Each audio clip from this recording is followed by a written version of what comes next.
You know Prometheus as the god who gave humanity fire. A generous, rebellious figure, punished briefly for an act of kindness toward mortals. A liver eaten by an eagle each day, regrown each night. A vivid but almost poetic image of sacrifice. Forget the poetic version, because the real punishment the Greeks described was not measured in days or even years. It was measured in an unbroken span. Most modern retellings simply refuse to say out loud.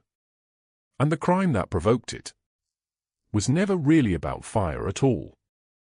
Tonight, we are examining what Zeus actually did to Prometheus, why he did it, and why some ancient sources suggest fire was only ever the excuse. Who Prometheus actually was. Before any of this began, Prometheus was not a rebel. And he was not human. He was a titan, one of the ancient generation of gods that ruled before Zeus overthrew his own father Cronus. And unlike most of his fellow titans, Prometheus made a calculated choice during that war for the cosmos. According to Hesiod's Theogony, he sided with Zeus, using his gift of foresight, his very name literally meaning forethought, to see which side would ultimately win. This detail matters enormously, because it means Prometheus was never an enemy of Olympus. He was an ally, a titan who helped install Zeus on his throne, and who continued to occupy a strange, in-between position afterward. Trusted enough to remain close to the new order of gods, but never fully one of them. According to several ancient sources, Prometheus was also, in some tellings, directly responsible for shaping humanity itself, molding the first mortals out of clay, giving them form, before any god had decided what mortals were even permitted to become. This detail transforms everything that follows. Prometheus was not simply a bystander who felt sorry for humanity later. In some versions of the myth, he was humanity's literal creator, which makes his eventual defiance of Zeus feel less like charity and more like a parent protecting a child from a hostile new authority. The first deception. Long before fire became the issue, there was already tension between Prometheus and Zeus, and it centers on a story that reveals something important about how the Greeks understood Prometheus's character from the very beginning. According to Hesiod, at a feast meant to establish how sacrifices between gods and mortals would work forever afterward, Prometheus was tasked with dividing a slaughtered ox into two portions, one for the gods and one for mortals. He divided it with deliberate trickery. In one pile, he hid the good meat inside the unappetizing stomach lining, disguising genuine value behind something repulsive. In the other pile, he wrapped the bones in glistening, tempting fat, making the worthless portion look like the prize. He offered Zeus the choice first, and Zeus, according to Hesiod, chose the fat-wrapped bones, whether through genuine deception or, in some interpretations, because he already understood the trick, and chose it anyway to have an excuse for what came next. Either way, the result was fixed from that point forward. Mortals would keep the meat, and gods would receive only bones and fat in sacrifice, forever, because of a division Prometheus rigged in humanity's favor.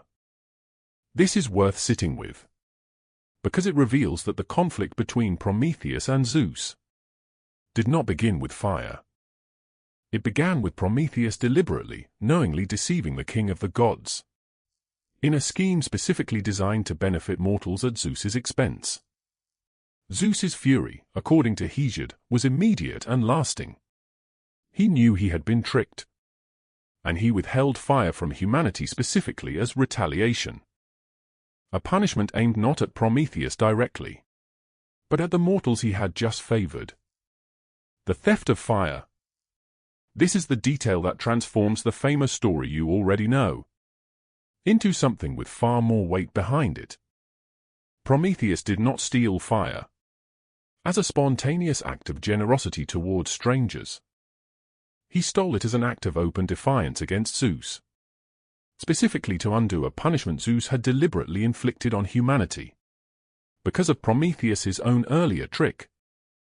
According to Hesiod and later reinforced by Aeschylus, in his tragedy Prometheus Bound, Prometheus stole a spark of fire, hiding it inside the hollow stalk of a fennel plant, and carried it down from Olympus to give to mortals, restoring the very thing Zeus had specifically taken away as punishment.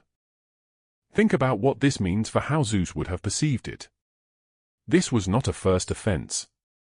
This was Prometheus, a titan Zeus had already been deceived by once, directly reversing a punishment Zeus had personally decided upon, undermining his authority for a second time, in front of the entire pantheon.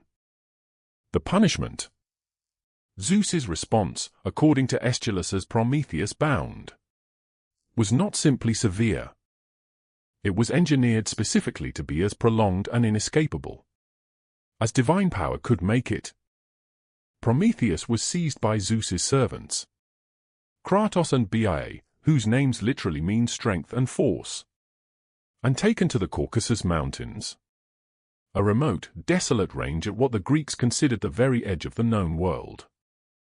There, he was bound to a rock face with unbreakable chains, forged specifically for this purpose, driven through his body by the god Hephaestus himself, who, according to Aeschylus, performed the task with visible reluctance and grief, forced to imprison a fellow god he had no personal quarrel with. And then came the punishment. That made this sentence genuinely unlike anything else in Greek mythology. Each day, an eagle, sometimes identified as a creature born specifically from monstrous parentage, for this singular purpose, would descend and tear open Prometheus's side, devouring his liver. Because he was immortal, the liver would regenerate overnight, fully restored by morning, only for the eagle to return and repeat the process again and again, in an endless cycle with no natural conclusion. Here is the detail most retellings soften, without realizing what they are erasing. Ancient sources are explicit that this torment continued for what several tellings describe as thousands of years, an almost incomprehensible span of unbroken agony, repeated daily, with full conscious awareness each time. Because Prometheus, as a god, could not simply lose consciousness or die to escape it, the wound closed every single night, specifically so it could be reopened every single following day, forever, unless something changed the terms entirely. The real reason the punishment was so extreme. Here is where the story becomes something far stranger and more layered than a simple tale of theft and punishment. Because Prometheus possessed something Zeus desperately needed, and his silence about it may be the true reason his suffering was allowed to stretch on for so unbearably long. According to several ancient sources, including references preserved in Aeschylus's trilogy, Prometheus knew a prophecy, a secret about Zeus's own future that Zeus himself did not know. The prophecy concerned a potential son Zeus might father with a particular goddess, a child who, according to the prophecy, would grow up to overthrow Zeus, exactly as Zeus had once overthrown his own father Cronus, continuing an established pattern of sons dethroning fathers that had already repeated once before in the divine family line. Zeus knew that Prometheus held this information, and Prometheus, chained to his rock, being torn open daily by an eagle, refused to reveal it. This transforms the entire torture scene into something closer to an interrogation stretched across millennia. Zeus was not simply punishing Prometheus for a completed crime. He was attempting, through unimaginable prolonged suffering, to extract information Prometheus alone possessed. Information that could determine whether Zeus himself would eventually suffer the exact fate he had inflicted on his own father. This is why the torment lasted as long as it did in ancient sources. It was not simply punitive. It was leverage, applied daily, against a prisoner who understood that the information he held was the only thing keeping him valuable enough to eventually be worth negotiating with at all. The resolution. According to most surviving versions of the myth, Prometheus's ordeal eventually ended, though the path to that ending varies across sources, and even the ending itself carries a complicated undertone. In the version most commonly referenced, the hero Hercules, during his own long journey of labors and wandering, came upon Prometheus chained to his mountain, killed the eagle that had tormented him for so long, and broke the chains binding him, freeing him after his impossibly long sentence. Some sources suggest this act required Zeus's tacit permission, or even active consent, since Hercules was, after all, Zeus's own son, and freeing Prometheus without at least implicit approval from Olympus's throne would have been an act of open rebellion in its own right. Eventually, according to several accounts, Prometheus did share at least a version of the prophecy, or the identity of the goddess involved, allowing Zeus to avoid fathering the child who might have overthrown him. In some tellings, this information exchange was part of what finally led to Prometheus's release, a negotiated resolution rather than a spontaneous act of mercy. Notice what this means if you follow the logic all the way through. Prometheus's freedom was not granted because Zeus's anger simply faded with time, the way a parent's anger toward a child might eventually soften. It was granted, at least in significant part, because Prometheus finally had something to trade. Information valuable enough to finally end thousands of years of daily torment. The suffering was not simply punishment that ran its course. It was pressure applied until the exact moment. It produced the result Zeus had been seeking from the very beginning. Why this myth endures? Step back now and look at what this story actually represents. Once you strip away the version told to children about a kind god who gave humans fire and suffered nobly for it, Prometheus's punishment was not simply severe because his crime was severe.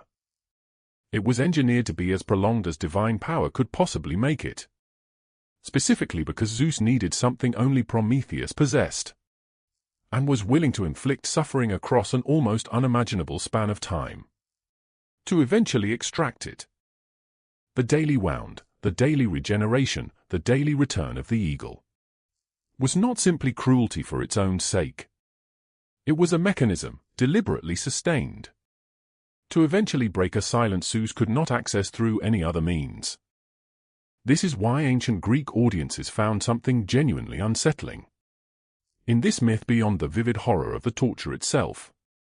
It reveals that even the king of the gods, ruler of the entire cosmos, was vulnerable, dependent on information he did not possess, willing to torture a former ally for millennia rather than risk the one fate that had already claimed his own father before him. Zeus's power, absolute as it appeared, had a single point of genuine fragility, and Prometheus, chained and suffering, held the only key to it. So here is the question worth sitting with as you finish this video. We remember Prometheus as the god who suffered for giving humanity fire, a story of noble sacrifice with a clean moral lesson at its center. But perhaps the more unsettling truth is this: his suffering did not end because Zeus forgave him, or because justice was eventually served. It ended because he finally had something valuable enough to offer in exchange for his own release, after thousands of years spent discovering exactly how long true power is willing to wait to get what it wants. If this kind of story pulls you in, subscribe, because there are darker gods and older nightmares still waiting in the depths of this mythology, and I am not done pulling them into the light.